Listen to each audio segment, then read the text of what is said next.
자, 우리 주위 돌아보시면서 예수님 이름으로 사랑합니다 인사 나누시겠습니다.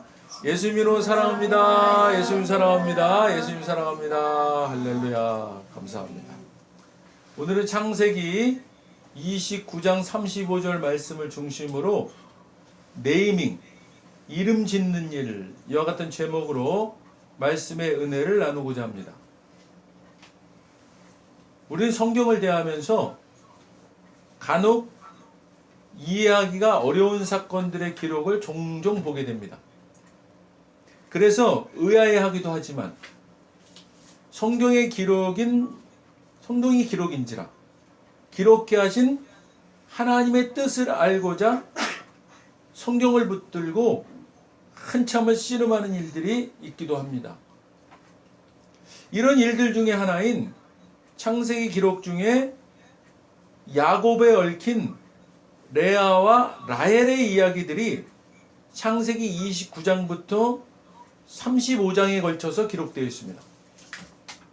오늘의 말씀은 야곱이 자기 형 에서의 장자권을 팥죽 한 그릇으로 빼앗고 그 형의 복수가 두려워서 외삼촌 라반의 집으로 피하면서 시작된 라헬과 레아의 만남에서부터 나누고자 합니다.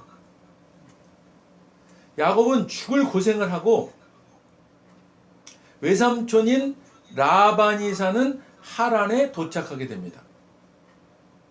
야곱이 하란에 이르고 라반의 집을 찾아가기 전에 양떼에게 물을 먹이러 온 라헬을 우물가에서 먼저 만나게 됩니다. 라헬을 먼저 만나고 그 후에 외삼촌 라반을 만난 겁니다.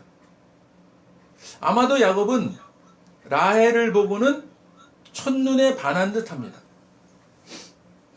그러니까 자기 스스로 라헬을 위해 7년을 라반을 도와 봉사하겠다고 자청했겠죠. 성경은 야곱이 7년을 수일처럼 여겼다고 기록하고 있습니다. 이렇게 7년을 보낸 야곱이 드디어 라헬과 결혼을 하게 됩니다.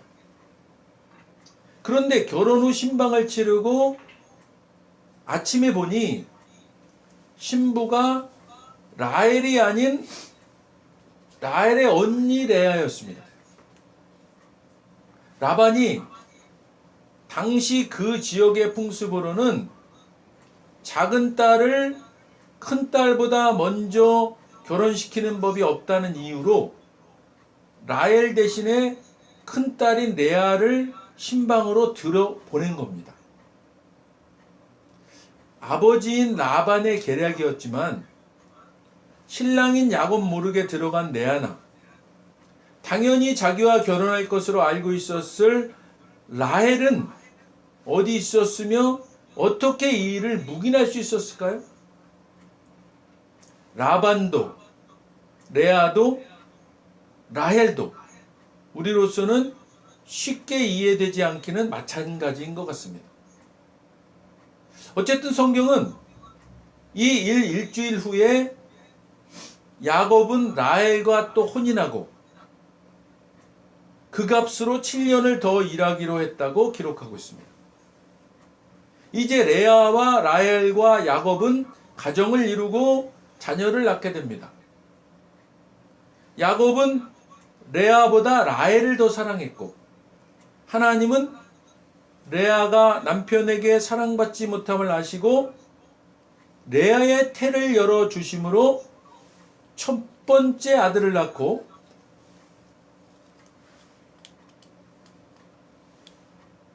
레아는 그 이름을 보라 산의 아이다 라는 뜻의 르우벤이라고 이름 지었습니다. 그러면서 이것은 하나님께서 나의 불행을 보셨다는 증거다. 이제 내 남편이 나를 사랑해 줄 것이다 라는 증거나 다름없어 라고 말합니다. 레아는 야곱으로부터 사랑받지 못하는 것을 맏아들 르우벤을 통해 보상받으려 했습니다. 그래서 남들에게 보란 듯이 봐라 내 아들을 이라고 말하는 겁니다. 그래서 르우벤은 그가 자라면서 귀에 못이 박힐 정도로 불려지며 듣고 자란 말이 르우벤 너는 사내 아이야. 너는 남자야 라는 말이었습니다. 그래서 르우벤에게 각인된 그 자아는 남자였습니다. 그가 나중에 어떻게 되죠? 아버지의 침상에 올라가 아버지의 잠자리를 더럽히는 의붓 어머니와의 음행으로 그는 장자였음에도 장자의 자리를 지키지 못하게 됩니다. 너는 남자야 라는 말이 르우벤에게는 당시의 남성 위주의 사회에서 남성 성으로 고정되고 이것은 결국 의붓 어머니조차도 성적인 대상으로 삼는 폐역을 범하게 된 것입니다. 이처럼 이름을 어떻게 짓고 어떻게 부르냐의 문제는 심각하고 중요한 것입니다. 자, 레아는 또 임신하여 둘째 아들을 낳고 그 이름을 하나님께서 들으셨다라는 뜻의 시므온이라고 하고 그리고 하나님께서 내가 사랑받지 못한다는 것을 아시고 들으시고 내게 이 아들을 주셨다라고 또 말합니다. 그러므로 레아는요. 시므온을 둘째 아들 부를 때마다 하나님께서 자기가 사랑받지 못한다는 것을 들으셔서 너를 주신 거야 하고 말하는 겁니다. 시므온은요. 그래서 자기가 불리워질 때마다 시므온 시므온 부를 때마다 어머니가 사랑받지 못하고 있음을 생각하게 되고 자기는 사랑받지 못하는 어머니에게서 태어난 아들이라는 부정적인 자아를 형성하게 되는 겁니다. 그는 나중에 세겜에서 동생 디나가 강간당한 후에 동생 레위와 함께 세겜성의 모든 남자들을 죽이는 분노의 복수국의 주인공이 됩니다. 만약에 하나님께서 들으셨다라는 시므온의 뜻이 다른 긍정적인 의미로 네이밍, 오늘 설교 제목처럼 이름이 지어지고 불려졌다면 시므온 자신에게도 그런 긍정적인 의미로 시므온의 자아가 형성되지 않았을까요? 레아는 오직 남편에게 사랑받기만을 강구하는 상태에 머물러 있었지 진정으로 위로하시는 하나님의 위로로 회복되지 못한 상태로 시므온을 양육했기 때문에 안타까운 열매들을 보게 된 겁니다. 사랑하는 여러분, 우리 자신이 은혜로 온전히 회복을 이루어야 우리를 통해 끼치게 되는 부정적인 영향력이 차단되고 오히려 그것이 긍정적인 영향력으로 바뀌어 전해지게 되는 것입니다. 자, 이제 레아의 세 번째 아들입니다. 레아의 세 번째 아들은 그 이름을 통하다 라는 뜻의 레위라 이름 짓습니다. 그리고 레아는 이렇게 말합니다. 내가 아들 셋을 낳았으니 이제는 남편의 마음이 나와 통할 거야 라고 말합니다. 역시나 레아는 오직 마음이 남편 야곱에게만 머물러 있습니다.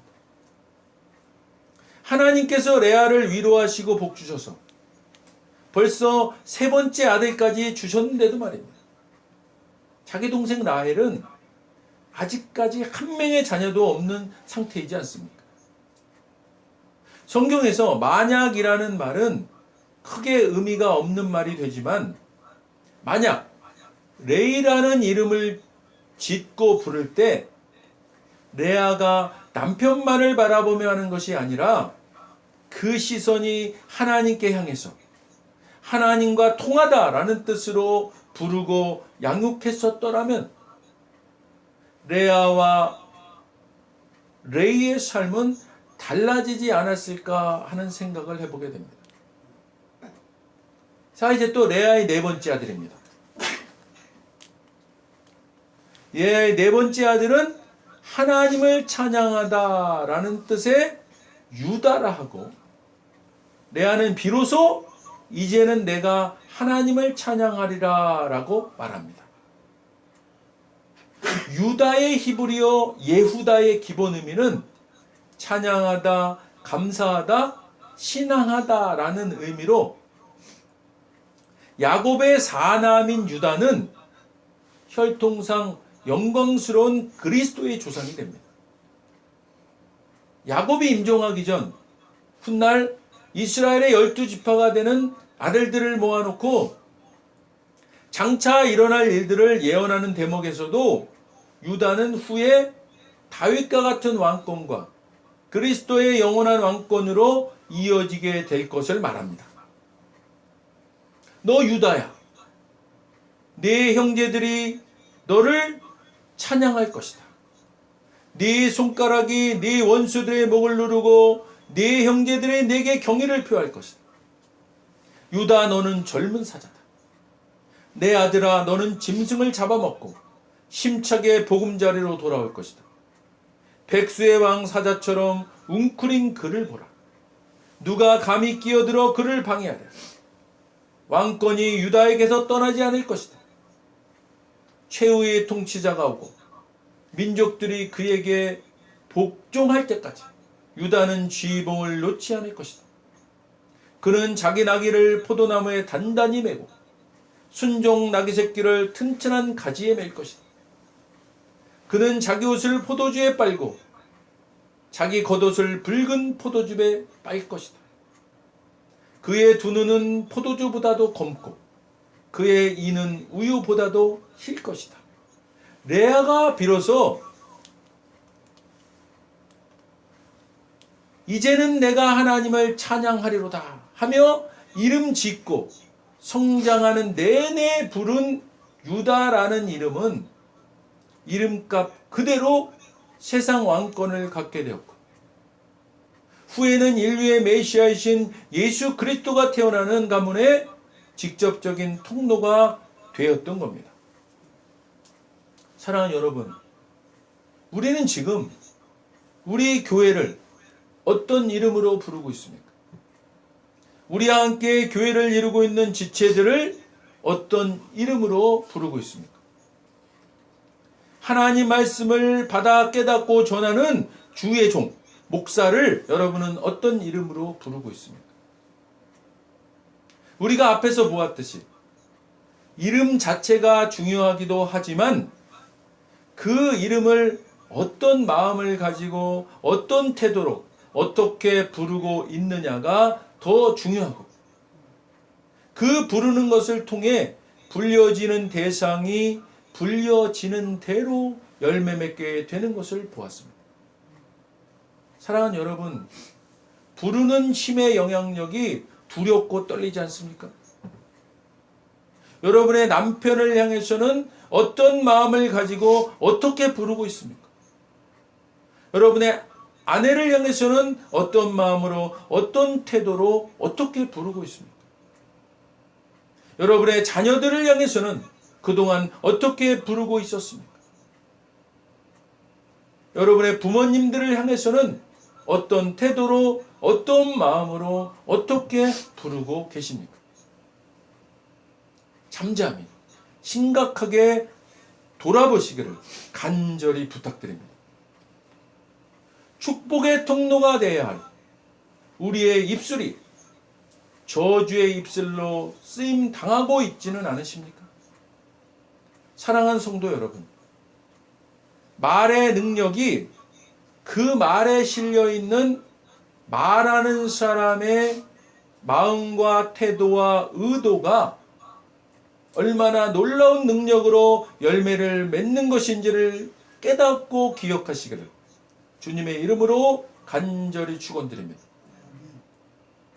할 수 있는 한 저와 여러분은 최대한 좋은 마음을 가지고 최대한 긍정적인 생각과 최대한 좋은 태도로 최고로 좋은 언어로 우리의 하나님, 우리의 예수님, 우리 가운데 와 계신 성령님을 부르시고 우리의 교회, 우리의 목사님, 우리의 지체들, 우리의 부모님, 우리의 자녀들, 우리의 형제들, 우리의 이웃들을 부르시기를 간절히 소원합니다. 이와 같은 주님이 기뻐하시는 우리들의 노력이 주님을 영화롭게 하고 주님을 높이고 주님이 기뻐하시는 공동체를 이루게 하는 것입니다. 또한 이와 같은 행함은 그대로 선한 열매로 드러나게 되는 것입니다. 지금 당장은 모릅니다. 그러나 반드시 우리가 행했던 열매들은 어떤 형태로든 열매로 드러나게 됨을 성경은 일관되게 말씀하고 있습니다. 훗날 우리 교회가 선하고 아름다운 열매를 맺기를 원하시지 않습니까?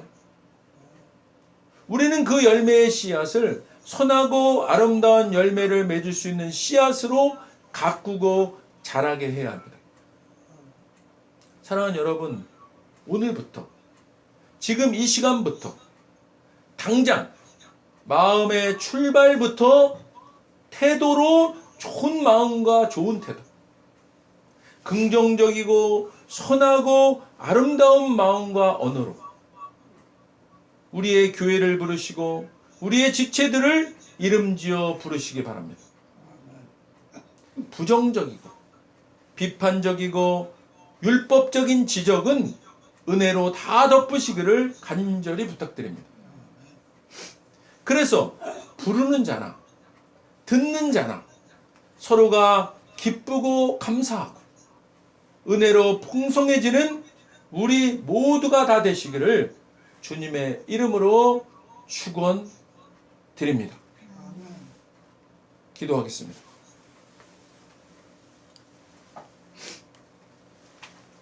먼저 오늘 아직 예수님을 구세주로 영접하지 않은 분이 있다면 그분들께 오늘 하나님께서 말씀하십니다. 나는 너희를 사랑하기에 내 아들을 너희에게 주었다. 예수님은 우리를 대신해서 십자가에 못 박혀 죽으셨고 우리를 위하여 우리를 대신하여 죽으셨습니다. 그 결과 거룩하신 하나님의 모든 정죄함과 처벌이 우리가 아닌 대속제물이신 예수님께 떨어졌습니다. 성경에 기록된 바 하나님은 거룩하신 동시에 사랑이십니다. 그래서 우리를 사랑하셨습니다. 그의 거룩함을 더럽힐 수 없었죠. 누군가가 대신 죽어야 했습니다. 그래서 영생하시는 예수님께서 보좌에서 내려오사 인간의 아기로 태어나셨죠. 죽기 위해 오신 겁니다.